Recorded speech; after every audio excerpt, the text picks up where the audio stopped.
Welcome back, folks, to our mini-series on the five-element theory.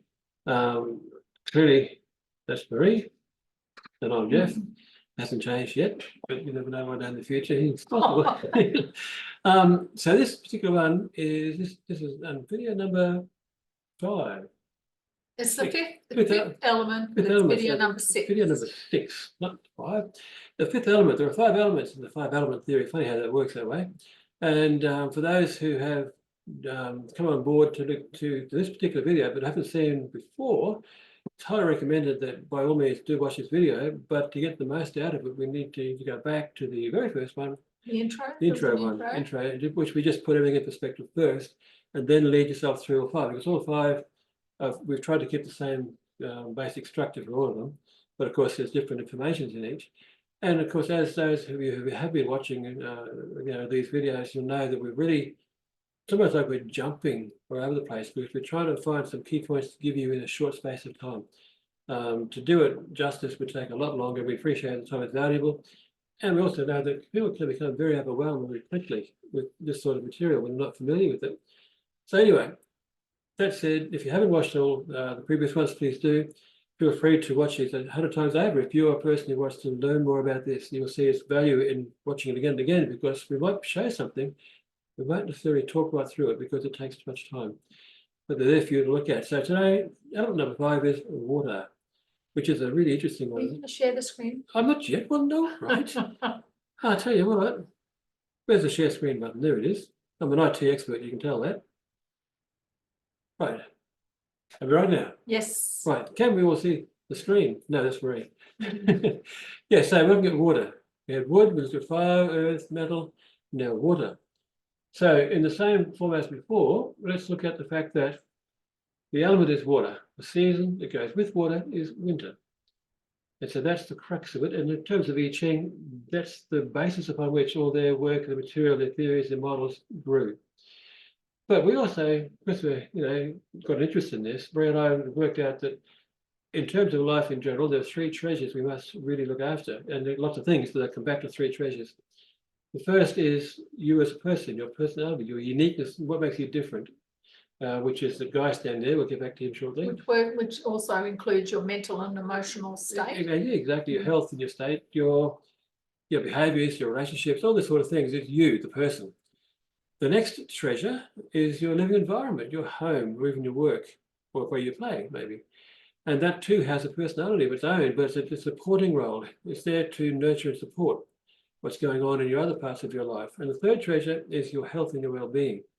And in terms of this particular element, we focus in this area on your kidneys and your bladder, mainly your kidneys, for obvious reasons. Well, not obvious yet, but they'll become more obvious as we go along. So before we go any further, I mean, people come to me to either feng shui or interior design their home.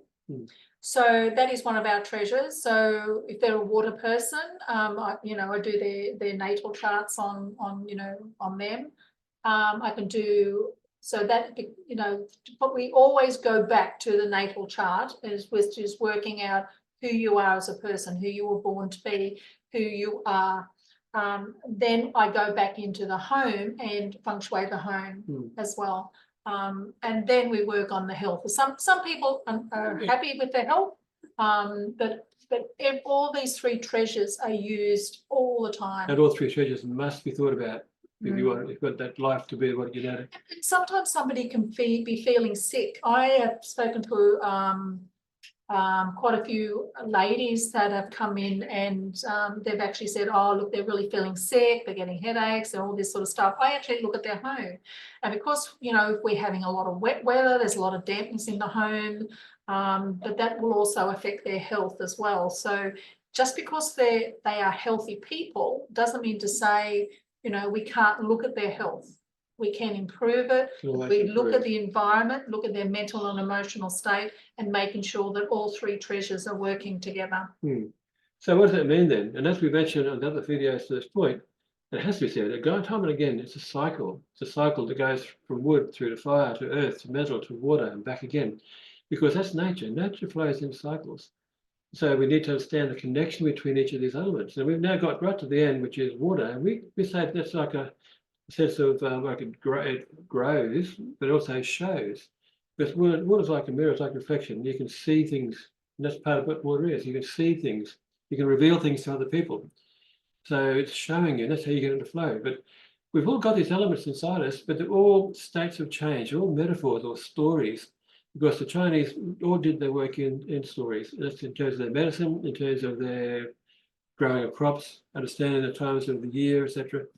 And so everything we talk about, while we're using the words that are nature, like using, for example, wood, etc., metal, water, we're really talking about states of change, behavioral movement. Because just like nature goes successfully from one to another, so can humans if they're allowed to. It's only when we don't do it that we end up in some sort of an issue or a problem. So that sort of cycle is very important to understand that there's a connection, and we can never break that connection in those 5 elements. It's most important. So that said, let's look at number 5 element, water.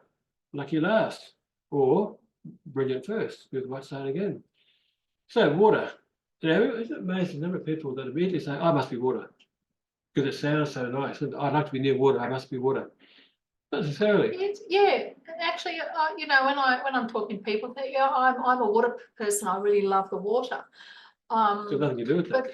But really, no, we have, nearly every house has a swimming pool because of the heat. So people love to go to the water, but it's also an area where you can relax and it's a little zen area, all that sort of thing. So water is everywhere. It's just down in the bays, in our swimming pools. It's tap water. Well, but tap water's not good. What does it mean? But fountains and things Rivers, like that. streams, fast flowing lakes, lakes flowing, oceans, bodies of water sitting still. But water can also be fast, as in like rivers and stuff like that. That sounds familiar. What? That's what I said. I know. But what I'm saying is that you can have different, whatever you're needing in your life, whether you need, the water element needs to be fast or just a little trickling effect, a little water fountain. So different strengths of forces of water can mean different things as well. So that's just something that we look at. So in terms of the element, and I mean this particular slide here that you can see, we're talking about the element as in the genius of water, the genius of winter, because we've all a genius inside us. But while we're talking about just terminologies, we are really talking about people still, right? Because these are behaviours and attitudes, beliefs that appear in people. So like we mentioned many times before, as we're going through this, think about, does any of these sound familiar to you personally? Do they seem something that you've got a friend, a relative, partner who displays them? Because they're there. If you look, you'll find them. Okay, so for example, water genius that like stillness, contemplation, allows inner reflection, replenishment, nourishment, and support. Space to process fear for the past, or the present, or future energy. So it's a really strong element, and it's a very soft element, but it's strong at the same time.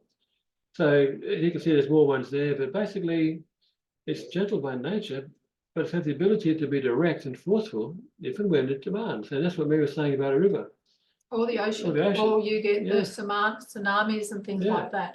The force of water can be harmful, or the softness and the gentle flow can be helpful. Look at rivers, how they create, pathways in the meandering. They push through. Look at how they've created over time shapes and rocks, etc., etc. So water is very, very calm, very flexible, very patient, but then very demanding, very strong, very pushy. It all depends again on what's needed. But in general, water is seen as to be a very, I suppose, a very insightful, supportive, nurturing, a bit like Earth, but different to Earth at the same time.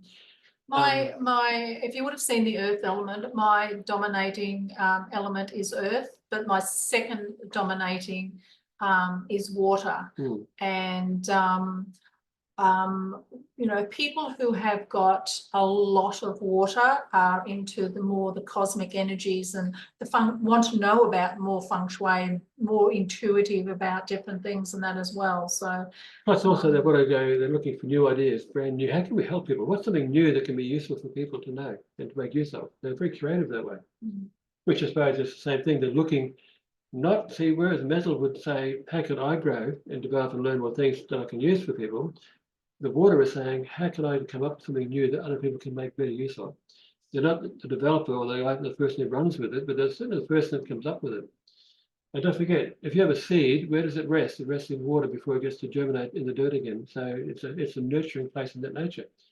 So the first treasure as such is obviously, like we said, the personality, which is, in this case, a philosopher. In other words, we've named these as we do because everyone likes a name. So a person who has a predominance of water in their makeup, we would call a philosopher. Maree likes to use the natal terms. Oh, he's a water person, but I like the word philosopher too because it gives me, a picture in my head of what a person might be So thinking. you don't have a lot of water in your chart. Apparently, yeah. You have very little water. It's insane, isn't it? So Jeff and I, we are totally opposite each other, but we Yeah, I'm male, she's complemented female. each other. Yeah. When we first met many years ago, we knew that we were different, so we were really conflicting. We had our ideas were totally different. Jeff would think too fast, I would think too slowly, and but knowing who you are, knowing how you learn, how you do things, how your language and everything. Once you accept who you are, people say, oh, you need to get confidence or you need to do this. This is something that's natural to you. We help you find out who you are naturally. So we nurture that. And then, so what if you're no good at maths or something like that? We help you. No, so we help you work out, which is the better way of doing things in your life to make your life so much easier. So as a philosopher then, like keep in mind the same thing. So that person prefers not to set boundaries. Think of water. Water will flow to where it wants to be. It won't be, it can be contained, but doesn't like it. It likes to be able to move and fill up. In other words, is not water the best natural leveler to find levels because it will find its level? It's inward focused. It looks into itself. And so do people. The philosopher very much looks into themselves. They don't want to share their personal thoughts with you. They'll help you with yours, but they don't want to do it for themselves. They certainly put imagination to work. They're very good at coming up with ideas. They're calm, honest people. That's different. In fact, sometimes they're so honest, they can come across as rude. But they need you to know something, and it might hurt you, but they want you to know because it's important to them that you know something. So they can also have that means they can be blocked by personal fear. If they fear that something's not going right, if they fear that things will go wrong for somebody, there's a risk involved. That becomes very important to them, which is very unique to this element, very unique indeed. That sense of caring differently to Earth for other people. They like loose clothing. Eclectic clothing. Everyone's like loose fitting, comfortable, easy to wear, doesn't cause stress. And they also like observing people and things. So you can imagine someone sitting at a coffee shop in a shopping mall just watching people go past. Yeah. I love just sitting there, just watching people. And even when I, see people walking past, and then I start talking to them, I sort of watch them, observe them. I look at their clothing. I look at their facial expression. It's just like reading somebody. It's being, so in tune. If you are in tune with yourself, and if you have a lot of knowledge, and I don't mean, it's natural, this natural knowledge, then you can actually read people a lot more easily than other people. And of course, their biggest fear is having their inner thoughts exposed. Like I said, they like to be a sounding board. They like to be able to help other people, but they don't want their own, internal things coming out in the open. So it could be interesting if you think about it from your point of view. Is that something that sounds comfortable or not? Because, we've all got, as I said, different parts, different amounts, different strengths development inside us all. So that's the first treasure, very brief though it may be. Second treasure is more of Maree's world, which is obviously the home environment. Now we use the word black tortoise to summarize this because it's about obviously, independence, intelligence, wisdom, flexibility, softness, pliancy, etc., etc. But that might sound like a person, but it can also be in the home in terms of how the home is put together and is staged, to use that word badly, to be supportive of the person. What do you, Maree? You often hear about, people saying, oh, in my office or in my bed, I need to have that support behind me. That's all to do with the black tortoise. It's having that shell, it's having that backing behind. So our chairs are behind here are, they're not fully high, but we have the wall behind us. I know that I was in a training down in Melbourne one year, and I was sitting against, for days, I was sitting against all these windows. And I couldn't work out, this is many, many years ago, I couldn't work out why I was feeling so uneasy. I was just uncomfortable. And even when I was younger, I was uncomfortable sitting with my back against a window and door and that. No, just have a think about it. Do you feel comfortable when you're sitting backing onto a glass or open room, or do you feel comfortable when even sleeping when you have support behind you? That is something to think about. That is the black tortoise. So your office, your bed, mainly your bed really needs to have that support behind you. So what you're saying is, in other words, again, as I mentioned before, it's not about, Feng Shui 101, just putting colours and walls and shapes around. It's about, is that home supporting the person? And mentally, helping have you ever worked? I've worked in a big office where we have your little cubicles, and your back is open to people walking past all the time, and that really gets to me. I think mainly because I'm a water person, I really need that support as well, but it's just so important to have your back covered all the time. Maybe it's another saying, get to have your back covered. I've got your back. I've got your back. There's a lot of sayings out there that which have had their history and their origins in this area of work very much. And so on that slide you see there's a lot of different bits of information you can look at again, play the video over, pick on and stop and start where you want, talking about how the elements work together, what types of associations, shapes, colours. Every slide we've done, every element we've looked at, we've put this sort of slide in so you can compare them now. Now you've got 5, you can start to compare them together and see what's different. Keeping in mind that, like you might be saying, build a home to support the person. But there's also, keep in mind, there could be more than one person. So you've got to be able to make the home suit. So what Maree didn't mention is a lot of these things like mirrors and, various furnishings are called cures or remedies, which means we can't always get the perfect home. So we can put things in place to give it what we need to have it be. And each room is different. Oh, yeah. A home office is different to a home study. A kid's bedroom is different to the parents' bedroom.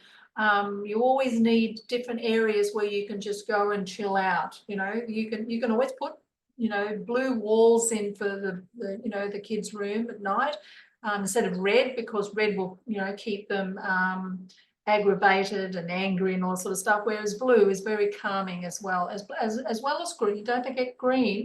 The wood is very the green color is very calming as well. So it's just looking at those different elements to actually create a room to suit you at that particular time.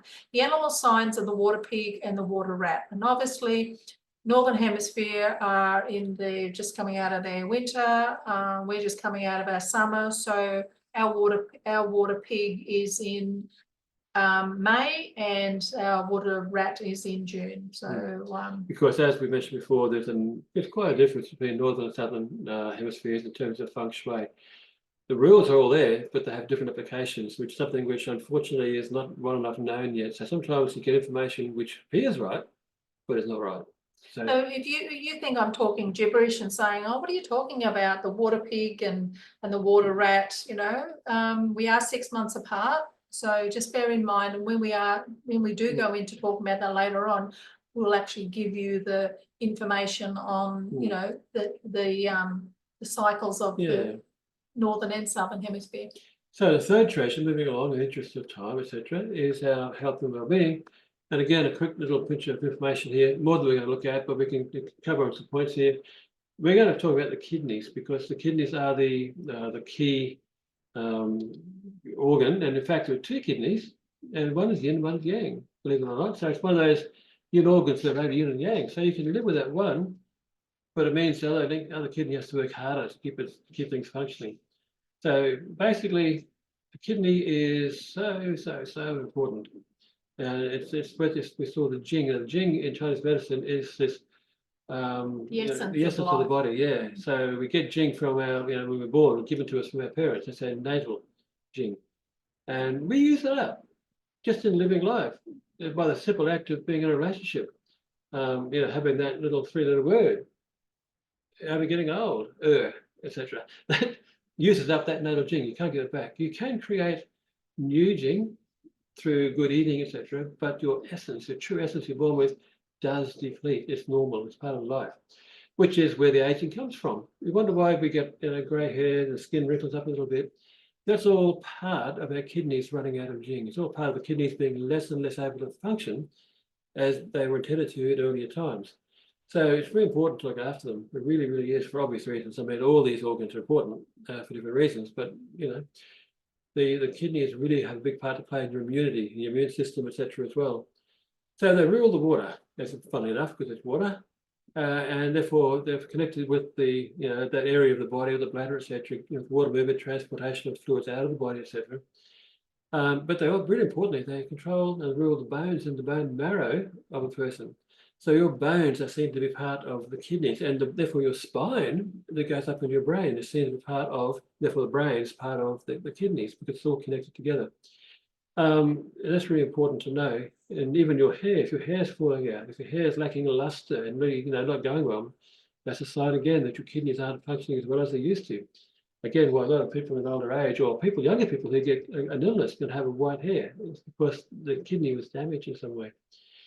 And they open up into the ears, manifest in the head, like I just said. Now, ears are a good one.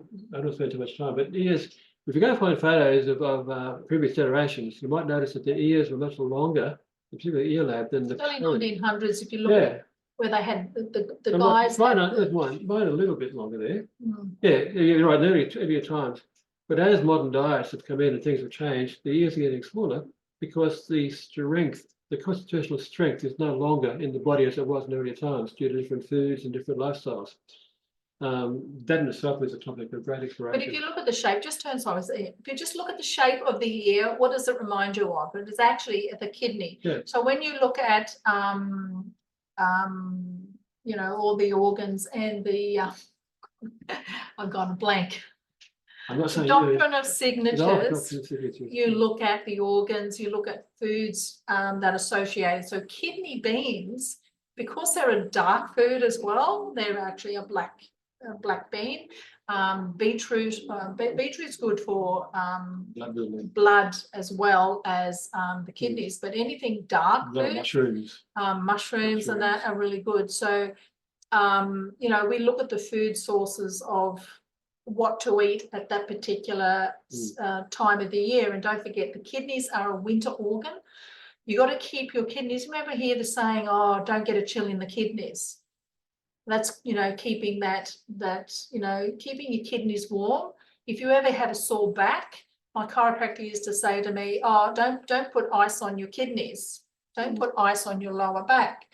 And I couldn't work out why. And I'm thinking, okay, kidneys are a winter organ. You don't want to be putting more ice or cold, any more cold on your organs. So that's what you want to look at. When to put heat on, when to put cold on. So it's balancing the yin and yang as per the seasons and that as well. So people might tend to get more kidney issues in the winter time than in the summertime. Well, that's why people their immune system's down, because the kidneys aren't working as well, and they're open to getting colds and flu more easily. Anyway, in terms of emotion, because I like emotions, well, I like mental health. I like to have good mental health. But anyway, calmness, the spirit of life is a positive part of water. The calmness is sitting there, it's powerful, but it's relaxed, it's in its place. But the other side of the fence is the fear and the sadness that comes with a negativity when water, water energy is not going like it wants to go. There's a fear, has a risk, there's something could go wrong here. I'm worried about this now. So that's a negative thing. And of course, sadness, different to grief. Grief can lead to sadness. Grief in metal leads to sadness in water. It's a flow-on effect. So these are all important things, and they have a big part to play when we talk to people about their mental health and how to make their mental health a stable part of what they do each day in their life. In terms of the time of day, because we use the 24-hour body clock from Chinese medicine, we see the time of 5 o'clock to 7 o'clock is important. That's when the kidney has its most important job to do in terms of what has to be let alone in space to do. It works all day long, obviously. But when you have dinner and you restore your energy at this time.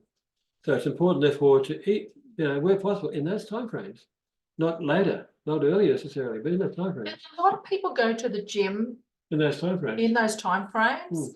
don't forget, the kidneys are yin. At night time, at midnight, it's most yin.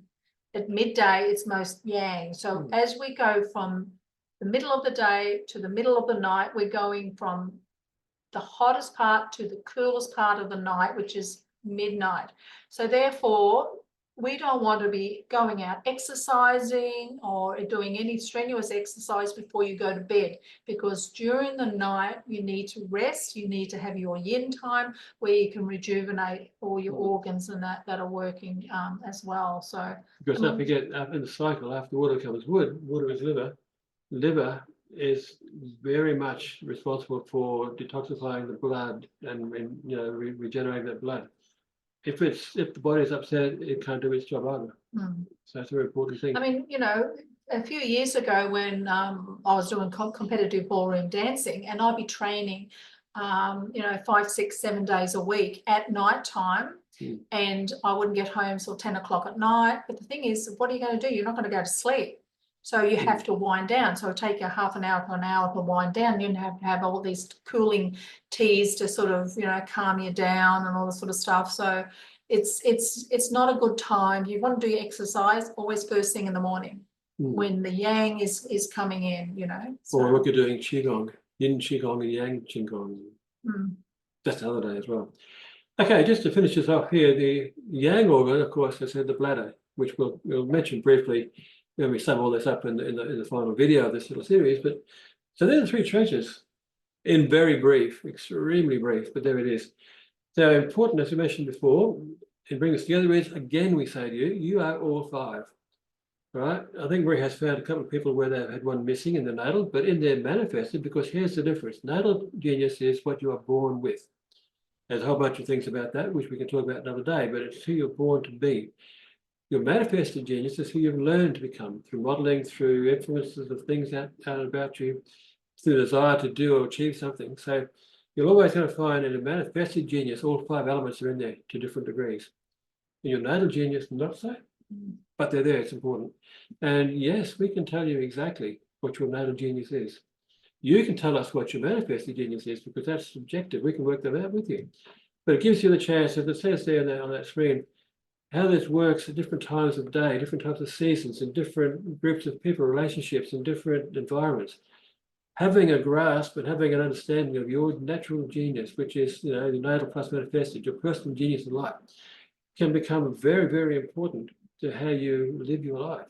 Very important. 5-element theory is the underplaying, I suppose, basis of all living and all living well that we go through in life, if that makes sense. So with that in mind, I guess what we've said is that we've now gone and we've looked at personal endeavors, lifestyle, health, home, relationships, work. Because when we look at 5-element theory and in terms of the person, all these things come into play. The 3 treasures address those particular 6 things there.